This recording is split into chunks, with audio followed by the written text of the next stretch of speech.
Good morning, students. Again, we are here to conduct the period of economics. Sorry for the inconvenience we had yesterday. Due to some of the reasons, I was not able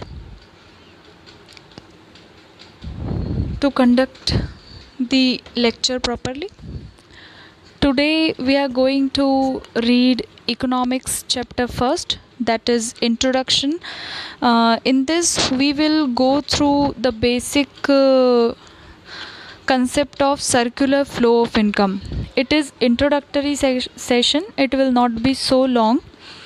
First of all, I would want you to know some of the important terms, useful terms जो हम micro economics macro economics में continuously use करने वाले हैं. ये terms आपको हर chapter में हर दोनों बुक्स में ही आपको अवेलेबल होगी. कुछ terms you may be familiar with. Entrepreneur, a person who carry out the startup, जो बिज़नेस स्टार्ट करता है, जिसका खुद का एक बिज़नेस है, या तो स्मॉल स्केल पे, स्मॉल लेवल पे, या फिर लार्ज स्केल इंडस्ट्रीज़ जो भी होती है. तो the person who actually starts the business on his own investment, he is basically entrepreneur. I hope you all people are comfortable with the English, and if you have any problem that we have problem, then you can mention this in comment box. I will use both Hindi and English. Okay, still I am going to use Hindi and English because in English it is not so possible to make you understand. दूसरी term है natural resources. You know very well, natural resources हमारे जो which we owns from the earth, जो हमें nature से मिलते हैं, वो हमारे नेचुरल रिसोर्सेज हैं. Third one is labour. Labour which is required to accomplish the work taken by the entrepreneur. Third one is capital, fund, जो भी आपको एक फाइनेंस जो चाहिए, फाइनेंशियल नीड्स जो होंगी आपके फर्म के लिए. फर्म बेसिकली इंडस्ट्री को कह सकते हैं, ऑर्गेनाइजेशन को कह सकते हैं. तो firm is a production unit जहाँ पे एक्चुअली में प्रोडक्शन होता है. नेक्स्ट है रेवेन्यू एंड इन्वेस्टमेंट. रेवेन्यू जो इनकम अर्न होंगी when you are producing goods and services, जो इनकम अर्न होगी that will be basically revenue, जो रिवॉर्ड होगा आपके प्रोड्यूसिंग यूनिट्स का. Second one is investment. जब रेवेन्यू में से प्रॉफिट डिस्ट्रीब्यूट हो जाता है, प्रॉफिट को जब हमने साइड में रख दिया है, dividend has been divided, and the next which is left is investment, जिसे हम आगे या तो फर्दर इन्वेस्टमेंट करते हैं या फिर expansion of the production unit के लिए यूज़ कर सकते हैं. Profit you know very well. And house hold sector भी आपको अच्छे से पता है. हाउस होल्ड सेक्टर, जब हम एक इंडिविजुअल कंज्यूमर की बात करते हैं तो हम हाउस होल्ड सेक्टर को कंसीडर करते हैं. नेक्स्ट है सर्कुलर फ्लो ऑफ इनकम, जो हम बेसिकली पढ़ने वाले हैं इस सेशन में. Circular flow of income in the very general sense हम बता सकते हैं कि हाउस होल्ड से जो इनकम सर्कुलेट होती है, और फर्म और हाउस होल्ड के बीच में इनकम का circulation, this is basically circular flow of income. देखो यहाँ पे you can see it in the diagram. Production phase, income phase and expenditure phase. तो ये 3 फेज़ होते हैं सर्कुलर फ्लो ऑफ इनकम के. एक फ्लो अगर मैं बताऊं तो फर्म फैक्टर पेमेंट करता है हाउस होल्ड को, और हाउस होल्ड कंजम्पशन एक्सपेंडिचर करते हैं फर्म से. Can you understand it? What happens actually, firm को ज़रूरत है लेबर की, फैक्टर्स ऑफ प्रोडक्शन उसे चाहिए, जैसे लैंड, लेबर, कैपिटल। तो ये चीज़ें हाउस होल्ड सेक्टर प्रोवाइड करते हैं फर्म को, इंडस्ट्रियल यूनिट को। अब इन फैक्टर्स ऑफ प्रोडक्शन को यूज़ करके firm goods and services produce करते हैं और ये पेमेंट देते हैं, मतलब इन रिटर्न जाता है rent, wages, interest and profit.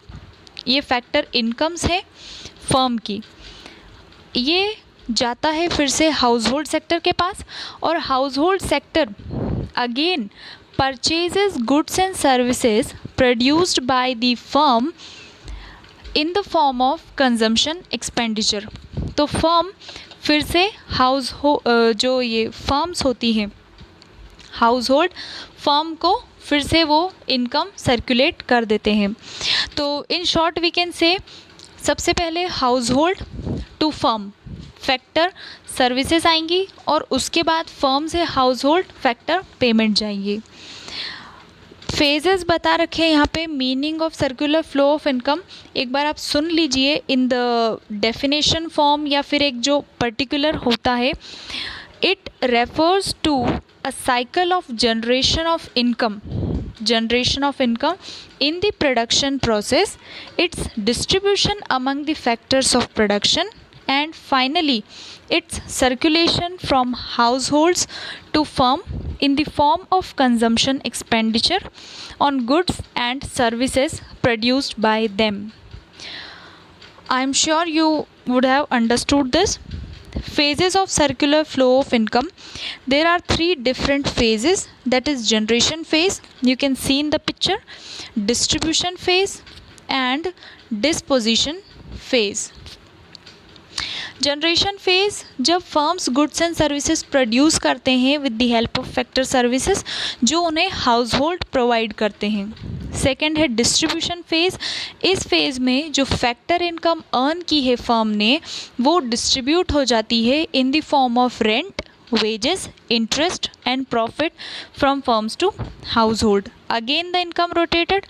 And the third phase, that is disposition, जब household कंजम्पशन एक्सपेंडिचर के फॉर्म में उस इनकम का यूज़ करेंगे।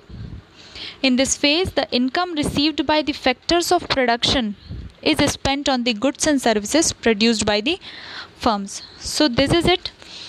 Here I have given the definition too, you can note it down. It refers to the cycle of generation of income in the production process, its distribution among the factors of production, and finally its circulation from household to firms in the form of consumption expenditure on goods and services produced by them. Next आता है आपका topic, that is stock and flow. Stock and flow both are variables. इन्हें in general sense हम एक ही term में refer करते हैं। Stock is as similar as flow, but there is a difference, minute difference, but for the economist it is very important to differentiate such minute things. पहला है stock. Stock का आप एक जो मेन थीम है या फिर जो मेन पॉइंट है जो डिफ्रेंशिएट करता है इसे फ्लो से, वो है stock is measured at a particular point of time. For example, stock on 31st January 2019, stock on 31st of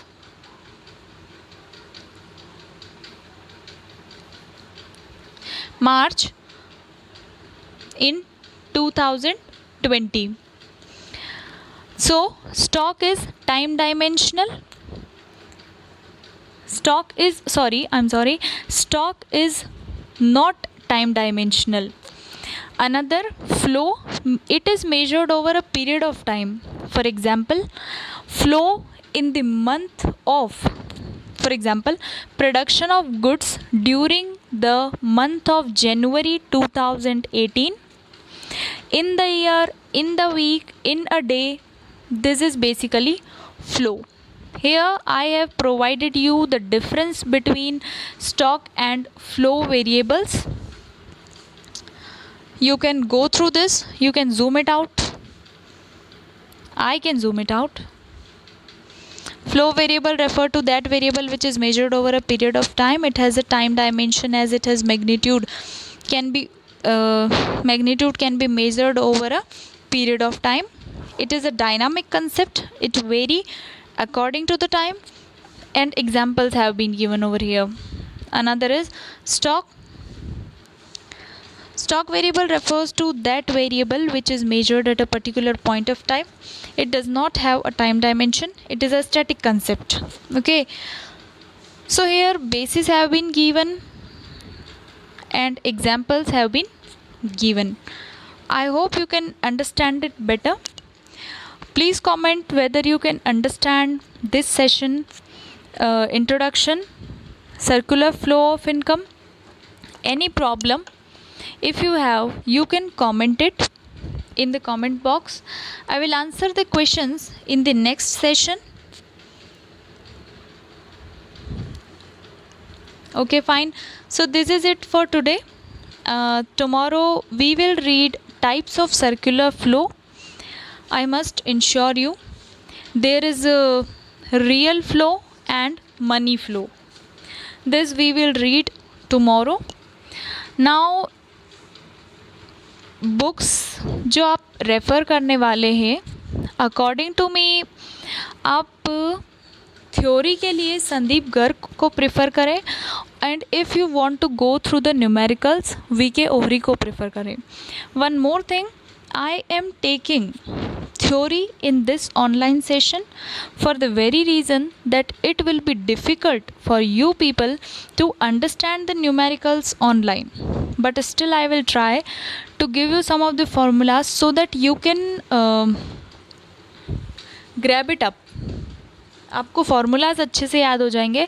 तो when we will meet actually physically face to face, so at that time it will be much easier and simpler for us to calculate the numericals. Okay class, thank you, have a nice day, and you have any problem you can